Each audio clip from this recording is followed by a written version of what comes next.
Auction के बाद हो रहे आईपीएल को लेकर कंफ्यूजन है कि किस टीम का स्क्वाड क्या है, कौन सा खिलाड़ी किस टीम में है। तो जल्दी से चलिए आपको बताते हैं कि किस टीम के पास कितने खिलाड़ी हैं और हर खिलाड़ी का रोल क्या है, विदेशी कितने खिलाड़ी हैं, किस खिलाड़ी को चोट की वजह से निकाल दिया गया, उनकी जगह रिप्लेसमेंट के तौर पर कौन आया, ये सब जानकारी आपको देते हैं। और शुरुआत करते हैं दिल्ली कैपिटल की टीम से। ये देखिए, सबसे पहले दिल्ली कैपिटल की टीम और इनके बारे में जो सबसे बेसिक जानकारी है पहले वो आपको दे दूं मैं। कैप्टन कौन है दिल्ली कैपिटल्स का? दिल्ली कैपिटल की टीम के कैप्टन है अक्षर पटेल। कोच कौन है? हेमंत बदानी। दिल्ली कैपिटल्स की बात हो रही है और इसके owner JSW group, GMR group, ये आप जानते हैं। अब आते हैं दिल्ली कैपिटल के स्क्वाड पर कि आखिर दिल्ली कैपिटल के पास कौन कौन से खिलाड़ी हैं। शुरुआत करते हैं अक्षर पटेल, यह है captain. KL Rahul mister dependable और एलएसजी के साथ जो इनका विवाद हुआ था उसके बाद ऑक्शन में एक मोटी रकम खर्च करके केएल राहुल को दिल्ली कैपिटल्स ने लिया। हालांकि कुछ लोग ये भी कहते हैं कि केएल राहुल जिस कैलिबर के खिलाड़ी हैं उस हिसाब से उनको उतने पैसे नहीं मिले, लेकिन ये आईपीएल केएल राहुल के लिए बहुत डिसाइडिंग होने वाला है कि क्या उस खिलाड़ी के साथ इनजस्टिस हुआ या फिर जो 130 के अराउंड स्ट्राइक रेट से वो खेलते थे, वो उन पे जो आरोप लगे कि अपना स्ट्राइक रेट सही करिए, क्या वो आरोप सही हैं या फिर केएल राहुल इस आईपीएल में धमाकेदार प्रदर्शन करके हर आलोचक का मुंह बंद करने वाले हैं। इस लिहाज से ये आईपीएल केएल राहुल के लिए बहुत बड़ा डिसाइडिंग फैक्टर होने वाला है। और तीसरा नाम है इंग्लैंड के धाकड़ बल्लेबाज हैरी ब्रूक का। लेकिन हैरी ब्रूक ये आईपीएल नहीं खेलेंगे। क्यों? क्योंकि उन्होंने 2 बार ऐसा किया है कि नाम दिया है और उसके बाद नाम वापस ले लिया, जिसकी वजह से आईपीएल की ओर से हैरी ब्रूक पर 2 साल का बैन लगा दिया गया है। यानी ये आईपीएल तो छोड़िए, अगले 2 साल तक आपको हैरी ब्रूक आईपीएल में नहीं दिखेंगे। इसीलिए हैरी ब्रूक के नाम के आगे यहां क्रॉस लगा है, यानी इस खिलाड़ी को भूल जाइए। हालांकि हैरी ब्रूक की बैटिंग के बहुत दीवाने हैं, जिस हिसाब से ये हिटिंग करते हैं, दुनिया के कोने कोने में हैरी ब्रूक की बैटिंग के फैन हैं। क्योंकि अब ये माना जा रहा है कि इन्होंने नाम इसलिए वापस लिया था क्योंकि व्हाइट बॉल में ये इंग्लैंड की कैप्टनसी ये चाहते थे और इसीलिए ईसीबी के भी सोर्सेज ने कहा था हैरी ब्रूक से कि वो देश को प्राथमिकता दें और आईपीएल से थोड़ा दूर रहें, जिस वजह से हैरी ब्रूक ने यह फैसला किया है। वैसे मैं एक चीज आपको बता दूं, ऑस्ट्रेलिया और इंग्लैंड के खिलाड़ी, इनके लिए अपने देश के लिए खेलने की भावना सबसे ज्यादा होती है। ये आईपीएल को कम से कम तरजीह देना चाहते हैं। अब अगला नाम जेक फ्रेजर मैकगर्ग। जेक फ्रेजर मैकगर्ग कहां के हैं? ये खिलाड़ी है ऑस्ट्रेलिया का धाकड़ ओपनर है। 17-18 गेंदों में 50 मारने की इनकी काबिलियत है। टी20 में महाविस्फोटक बल्लेबाज है जेक फ्रेजर मैकगर्ग। उम्र भी 20-21 के आसपास है, लेकिन इस खिलाड़ी ने अभी बिग बैश लीग में निराश किया है। इस खिलाड़ी को इतने मौके मिले लेकिन 1 या 2 इनिंग ये चल पाए और ऑस्ट्रेलिया जैसी पाटा पिचों पे जेक फ्रेजर मैकगर्ग का वो प्रदर्शन चिंता जाहिर करने वाला है। क्यों? क्योंकि आईपीएल में उन्हें पाटा पिचे बहुत ज्यादा नहीं मिलेंगी। ये अलग बात है कि आईपीएल के जो पिचेस हैं उनमें भी ये देखा जाता है कि हाई स्कोरिंग बने, मुकाबला हाई स्कोरिंग जाए, ये अप्रोच होता है। लेकिन जेक फ्रेजर मैकगर्ग को ऑस्ट्रेलिया जैसी पिच नहीं मिलेगी और अगर बिग बैश जैसा प्रदर्शन उन्होंने यहां किया तो जाहिर सी बात है अगले आईपीएल में इनके लिए भी थोड़ी मुश्किलें आ सकती हैं। जेक फ्रेजर मैकगर्ग पर बड़ा दाव लगाया दिल्ली कैपिटल्स ने। उसके बाद अगला नाम करुण नायर। करुण नायर वो नाम जो टेस्ट में 300 रन बनाने के बाद भी अगला टेस्ट नहीं खेल पाया था। कई लोग इनका नाम सबसे बदकिस्मत भारतीय खिलाड़ी के तौर पर भी लेते हैं, लेकिन करुण नायर ने लगातार अच्छी परफॉर्मेंस दी है और इसलिए दिल्ली कैपिटल्स में इस खिलाड़ी का किरदार भी बहुत अहम होने वाला है। उसके बाद फैफ डुप्लेसी। अब फैफ डुप्लेसी कौन है?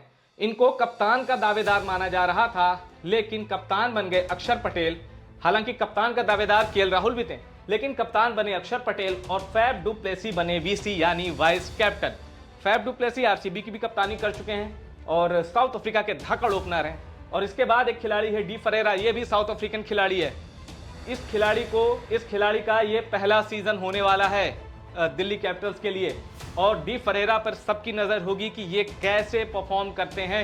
ये ओवरसीज खिलाड़ी हैं, Faf du Plessis, D Ferreira, Jake Fraser McGurk. अगला नाम है अभिषेक पोरेल। अभिषेक पोरेल पर दिल्ली कैपिटल्स को इतना भरोसा था कि इन्होंने रिटेन किया था, यानी रिटेन इन्होंने किया था दिल्ली कैपिटल्स ने अभिषेक पोरेल को। इस ओपनर ने कुछ मौके पे खास अच्छे शॉट दिखाए हैं और यह काबिलियत है कि वो 25-30 रन जोड़ के एक तेज शुरुआत दे सकते हैं। अगर ओपनर 25-30 रन की तेज शुरुआत अपनी टीम को दे सकता है तो आईपीएल के लिहाज से अगर पावर प्ले का आपने अच्छा इस्तेमाल कर लिया तो अभिषेक पोरेल की बैटिंग सार्थक मानी जाएगी अगर वो 25 से 30 रन की तेज शुरुआत अपनी टीम को दे सकते हैं। अगला नाम समीर रिजवी। धोनी ने इन पे दाव लगाया था, पहली गेंद इन्होंने छक्का मार के आईपीएल में जताया कि मैं किस पोटेंशियल का खिलाड़ी हूं। समीर रिजवी को इस बार दिल्ली कैपिटल्स ने लिया है। लंबी लंबी हिटिंग करने के लिए जाने जाते हैं समीर रिजवी, यूपी के खिलाड़ी हैं। अब समीर रिजवी दिल्ली कैपिटल्स के लिए लंबी लंबी हिटिंग करेंगे। अब उसके बाद अगला नाम एक और लंबे हिटर का, आशुतोष शर्मा। यह खिलाड़ी जिसने प्रीति जिंटा की पंजाब किंग्स में कई ऐसी अविश्वसनीय पारी खेली कि जिसने भी देखा आशुतोष शर्मा को फैन हो गया। खासकर शशांक सिंह के साथ मिलकर इन्होंने कुछ तूफानी पारियां, तूफानी पार्टनरशिप की थी। दर्शन नालकंडे जो हैं वो बॉलर हैं, महाराष्ट्र से ताल्लुक रखते हैं, विदर्भ से खेलते हैं, शानदार पेस बॉलर हैं। दर्शन नालकंडे को दिल्ली कैपिटल्स ने लिया है। विपराज निगम, इस खिलाड़ी को मैं 2 स्टार इसलिए लगा रहा हूं, इस खिलाड़ी पे नजर रखिएगा। इस खिलाड़ी को अगर मौका मिला, दिल्ली कैपिटल्स ने अगर आईपीएल में विपराज निगम को मौका दिया, अगर इस खिलाड़ी को 2 मैच मिल गए तो आप जान जाएंगे कि इस खिलाड़ी के अंदर कितना टैलेंट है। गेम चेंजर प्लेयर है, लेग ब्रेक बॉलर हैं और दाहिने हाथ से बल्लेबाजी करते हैं। यूपी टी20 लीग में इन्होंने अपनी बैटिंग, अपनी ऑलराउंडर क्षमता का गजब प्रदर्शन दिखाया है। यह खिलाड़ी, मैं ये कहता हूं कि आने वाले समय में बहुत मुमकिन है कि यह खिलाड़ी इंडिया के लिए भी खेल जाए। इसलिए विपराज निगम, ये नाम याद कर लीजिए, ये खिलाड़ी कुछ बड़ा करने वाला है। अगला नाम अजय मंडल का है और फिर नाम है मानवनाथ कुमार एल का। अजय मंडल ऑलराउंडर हैं, छत्तीसगढ़ के हैं, ये ऑलराउंडर हैं।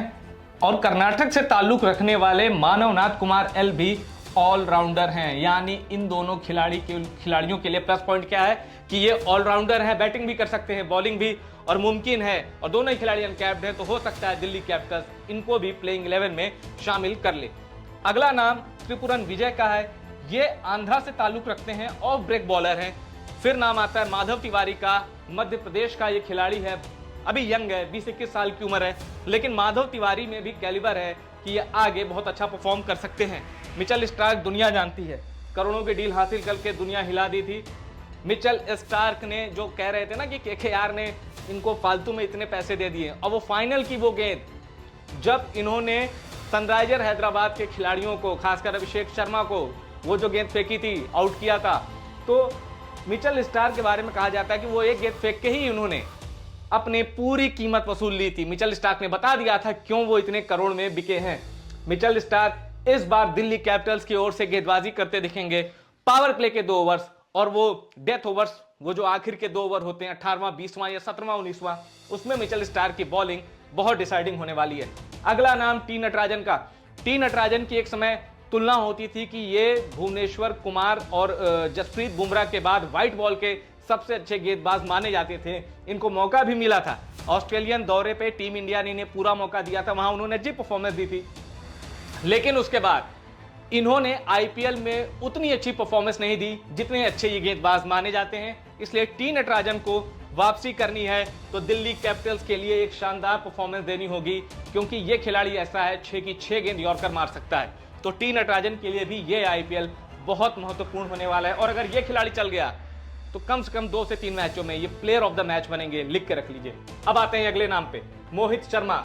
जैसे मैंने बात की करुण नायर की कि ये सबसे अनलकी खिलाड़ी हैं, ऐसा ही एक नाम मोहित शर्मा का भी है। क्यों? क्योंकि जब 2 गेंदों में 10 रन चाहिए तो रविंद्र जडेजा ने मोहित शर्मा की गेंदों पे 10 रन बना दिया था और चेन्नई को आईपीएल का चैंपियन बना दिया था। तो मोहित शर्मा इतनी अच्छी डेथ ओवर्स में उनकी जो स्लोअर्स है वो कमाल की है, इकॉनमी बहुत अच्छी रखते हैं, बहुत डिसिप्लिन बॉलर हैं, लेकिन उसके बाद भी जब 2 पे 10 नहीं बचा पाए, वो कसक, वो टीस आज भी मोहित शर्मा को चैन से नहीं सोने देती। तो मोहित शर्मा की कोशिश होगी कि अपनी गेंदबाजी से दिल्ली को आईपीएल जिताएं और वो जो कसक है, वो टीस है, उसको दफन कर दें। अगला नाम मुकेश कुमार, एक और शानदार बॉलर। मुकेश कुमार के पास भी वही खूबी है कि एक 6 गेंदों में 2 से 3 यॉर्कर रख सकते हैं, और शुरुआती पावर प्ले के भी बॉलर हैं और डेथ ओवर्स के भी अच्छे बॉलर हैं। दुष्मंता चमीरा, ओवरसीज प्लेयर, श्रीलंका का ये खिलाड़ी भी फास्ट बॉलर है, लंबा रनअप है, अच्छा पेस है, 140-145 ये फेंक लेते हैं। और अगर ओवरसीज बॉलर के तौर पर दुष्मंता चमीरा को मौका मिला तो पूरी कोशिश है कि चमीरा भी अच्छी परफॉर्मेंस देंगे।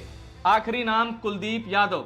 कुलदीप यादव दिल्ली कैपिटल्स का सबसे बड़ा मैच विनर साबित हो सकते हैं अक्षर पटेल के बाद, क्योंकि अक्षर पटेल ने हालिया के दिनों में टीम इंडिया के लिए जिस तरह से बैटिंग की है, अक्षर पटेल अब हार्डकोर ऑलराउंडर बन चुके हैं और बॉलिंग डिपार्टमेंट को अगर मिचेल स्टार्क पेस डिपार्टमेंट को लीड करेंगे तो स्पिन डिपार्टमेंट को लीड करेंगे कुलदीप यादव, और टर्न लेती पिचों पर इस चाइनामैन गेंदबाज का कोई तोड़ नहीं है। यानी कुलदीप यादव दिल्ली कैपिटल्स की बॉलिंग यूनिट को बहुत भारी साबित कर देते हैं। Mitchell Starc, T Natarajan, Mohit Sharma, Kuldeep Yadav, ये 4 बॉलर अगर टीम में है और 5 में खुद अक्षर पटेल, तो आप सोचिए कि सामने वाली टीम को रन बनाने में, बड़ा टारगेट देने में या बड़ा टारगेट चेस करने में कितनी मुश्किलें आने वाली हैं।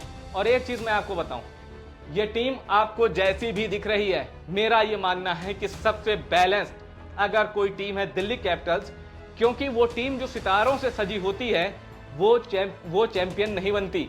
टीम जो सबसे बैलेंस होती है, जिसमें कई मैच विनर होते हैं, जो खिलाड़ी जरूरत पड़ने पर टीम को जिता दें, वो टीम सबसे बैलेंस और सबसे बेस्ट मानी जाती है। मेरी नजर में इस बार आईपीएल की सबसे बैलेंस्ड और सबसे बेस्ट टीम है दिल्ली कैपिटल्स। और आप ये भी मत भूलिए कि रणनीतिकार कौन है, चाणक्य हैं हेमंग बदानी, और अक्षर पटेल हैं कैप्टन, कोच है हेमंग बदानी। हेमंग बदानी की जो ट्रैक रिकॉर्ड है ना, जब ये कोचिंग देते हैं तो शानदार रहा है। बहुत ही काबिल रणनीतिकार माने जाते हैं। इनकी जो गेम प्लानिंग है और मैनेजमेंट स्किल है कमाल की खिलाड़ियों को लेकर। तो अब ये जो कंप्लीट टीम है दिल्ली कैपिटल्स की, आप कमेंट करके बताइए कि क्या आपको लगता है कि क्या दिल्ली कैपिटल्स की टीम इस आईपीएल की विजेता होने वाली है।